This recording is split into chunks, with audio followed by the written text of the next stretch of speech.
SC వర్గీకరణపై supreme court ఇచ్చిన తీర్పుని స్వాగతిస్తున్నామని ముఖ్యమంత్రి రేవంత్ రెడ్డికి పాలాభిషేకం చేశారు రాజన్న సిరిసిల్ల జిల్లా కాంగ్రెస్ నాయకులు. ఈ కార్యక్రమంలో టౌన్ కాంగ్రెస్ అధ్యక్షులు చొప్పదండ ప్రకాష్, గడ్డం నరసయ్య, అకనూరి బాలరాజు, రాగుల జగన్ కాంగ్రెస్ నాయకులు పాల్గొన్నారు. భారతదేశంలోనే ఒక చారిత్రాత్మకమైనటువంటి దినం. 30 సంవత్సరాలుగా ఎస్సీ కులాల వర్గీకరణ చేయాలనేటువంటి ఉద్యమానికి ఫలితంగా నిన్నటి రోజు సుప్రీంకోర్టు న్యాయమూర్తులు బాగా ఆలోచన చేసి ఇది సరి అయినటువంటి కోరికనే, సరైనటువంటి డిమాండ్ అయినటువంటి దృష్టిలో పెట్టుకొని సంపూర్ణంగా దాన్ని అధ్యయనం చేసి ఈ దేశంలో ఉన్నటువంటి ఎస్సీ కులాల్లో, ఎస్టీ కులాల్లో ఉన్నటువంటి ఉపకులాలు, ఎస్సీ ఎస్టీ ఓన్లీ ఎస్సీఏ కాకుండా ఎస్సీ ఎస్టీ కులాల్లో ఉన్నటువంటి ఉపకులాలు ఏవైతే ఉన్నాయో ఆ ఉపకులాలు కూడా చిన్న చిన్న తెగలున్నాయి. వాళ్ళు చాలా సాంఘికంగా కానీ, ఆర్థికంగా కానీ, సామాజికంగా కానీ చాలా వెనుకబడినటువంటి కులాల వాళ్ళు ఉన్నారు. ఉదాహరణ చూసినట్టయితే మన ప్రాంతంలో దక్కల వాళ్ళు ఉన్నప్పటికీ, తర్వాత ఇతర కులాలు ఇంకా చాలా అనేకమైనటువంటి ఉపకులాలు ఉన్నాయి. ఒక పేరు చెప్పాము. అయితే ఈ ఉపకులాలన్నీ కూడా ఈ దేశంలో సమానత్వంతో ముందుకు రావాలి. ఈ ప్రభుత్వం ఇస్తున్నటువంటి రాజ్యాంగపరమైనటువంటి ఏదైతే అమలు పరుస్తున్న రిజర్వేషన్లు అందరికీ కూడా న్యాయం జరగాలి, అందరికీ విద్యా ఉద్యోగాల్లో అవకాశాలు రావాలి అనేటువంటి ఉద్దేశంతో ఈ యొక్క రిజర్వేషన్, ఉపకులాల రిజర్వేషన్ సుప్రీంకోర్టు ఇచ్చినటువంటి తీర్పును స్వాగతిస్తూ వారి జడ్జీలకు హృదయపూర్వక శుభాకాంక్షలు, ధన్యవాదాలు తెలియజేస్తూ అదే ప్రకారంగా ఏదైతే సుప్రీంకోర్టు ఇచ్చినటువంటి తీర్పుకు అనుగుణంగా గౌరవ ముఖ్యమంత్రి వర్యులు రేవంత్ రెడ్డి గారు స్పందనతో ఈ భారతదేశంలోనే మొట్టమొదట తెలంగాణ రాష్ట్రంలో దీన్ని అమలు చేసి కింది స్థాయిలో అట్టడుగున ఉన్నటువంటి ఉపకులాలందరూ కూడా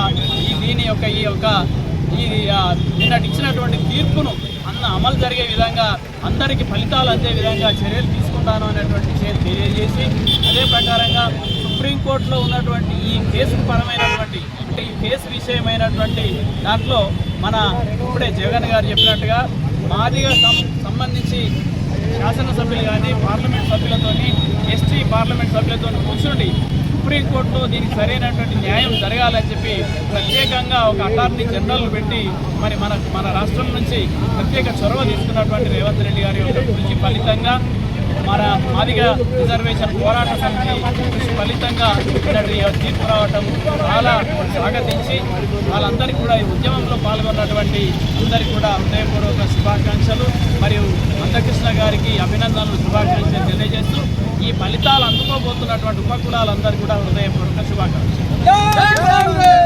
ఇలా మంచి రోజులు వచ్చినాయని చెప్పి తెలియజేసుకుంటా ఉన్నాం.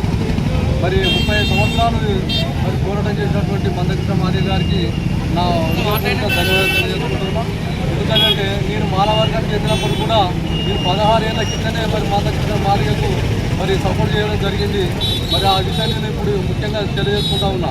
ఎందుకనంటే వర్గీకరణ అనేది 60 కులాలతో సంబంధించినటువంటి కూడుకుంటాను. అది 60 కులాలు 15% రిజర్వేషన్ పంచుకోవాలంటే ఈ 60 కులాలలో ఈ 70 ఏళ్ళ స్వతంత్రం వచ్చినటువంటి రోజులలో బాగుపడేది 2 కులాలు, ఒకటి మాల, ఒకటి మాదిగ బాగుపడ్డాయి. కాబట్టి ఈ చిన్న కులాలు బాగుపడేంత వరకు కూడా ఆయన ఆలోచించి, పెద్ద మేధావి శక్తితో ఆలోచించి, ఎందుకనంటే ఈ కింద ఉన్న కులాలు బాగుపడతారేమనే ఉద్దేశంగా ఈ పరిష్కారం తీసుకొచ్చింది. కాబట్టి అందరికీ న్యాయం జరిగే విధంగా నిర్ణయం జరిగింది. కాబట్టి మందకృష్ణ గారి మరొకసారి ధన్యవాదాలు తెలియజేసుకుంటూ మరి ముఖ్యంగా గౌరవ ముఖ్యమంత్రి గారు మరి ఎందుకంటే ఈ వర్గీకరణ చాలా 30 సంవత్సరాల నుంచి పోరాటం నడుస్తుంది. కాబట్టి దానికి అయ్యే ఖర్చులు 7 సుప్రీంకోర్టు జడ్జీలకు ఎంత ఖర్చు అయిందో అంత ఖర్చులు భరించుకుంటా అని చెప్పి అందరు ఎమ్మెల్యేలతో, మాలమాది ఎమ్మెల్యేలతో కూర్చోబెట్టి మాట్లాడి ఆ నిర్ణయం తీసుకొని ఆ ఖర్చులు భరించినందుకు ముఖ్యమంత్రికి కూడా ధన్యవాదాలు చెప్తూ సెలవు తీసుకుంటున్నాం.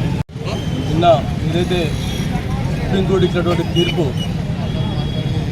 మా యొక్క షెడ్యూల్ కులాల వర్గీకరణ గురించి 6 జడ్జీలతో ఇచ్చినటువంటి తీర్పు చారిత్రాత్మకము.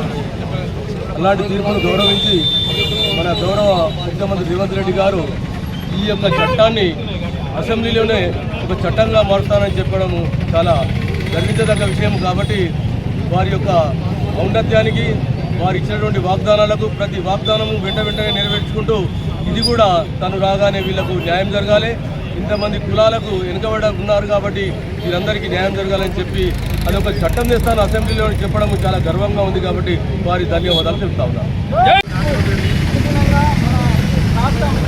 ముఖ్యమంత్రి వర్యులు మరి అందరికన్నా ముందు వర్గీకరణ చేస్తానికని చెప్పిన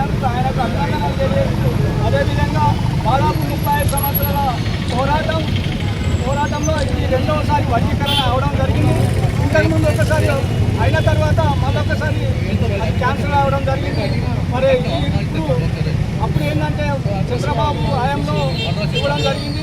ఇప్పుడు మన కాంగ్రెస్ పార్టీ హయాంలో మరి దేశంలో మన పార్టీ ఉన్నప్పుడు మరి ఇచ్చినటువంటి ఈ వర్గీకరణను మనము అప్పుడు మధ్యలో పోయింది కాబట్టి క్యాన్సిల్ అయింది కాబట్టి ఇప్పుడు వచ్చినటువంటి సుప్రీంకోర్టు నుంచి వచ్చింది కాబట్టి మనకు ఇది ఏం క్యాన్సిల్ కాదు కాబట్టి మన మన మన ముఖ్యమంత్రి వర్యుల గారికి ధన్యవాదాలు తెలియజేస్తూ, ఎందుకంటే ఈ దేశంలో మొట్టమొదటిగా నేనే వర్గీకరణ చేస్తానని చెప్పినందుకు ఆయనకు మేమందరం కూడా రుణపడి ఉంటాము.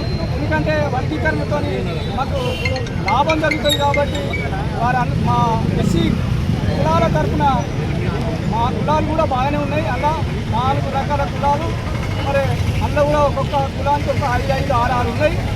6, 4, 24 దాదాపు 24 కులాలు ఉన్నాయి కాబట్టి వారికి కూడా న్యాయం జరగాలి, అన్ని కులాలకు న్యాయం జరగాలన్నటువంటి మా పోరాటము. ఈ 30 సంవత్సరాలకు ఇప్పుడు మా పోరాటము న్యాయం జరిగింది కాబట్టి మేము ముఖ్యమంత్రి గారికి రుణపడి ఉంటాము. మా వర్గం అంతా రుణపడి ఉంటుందని చెప్పి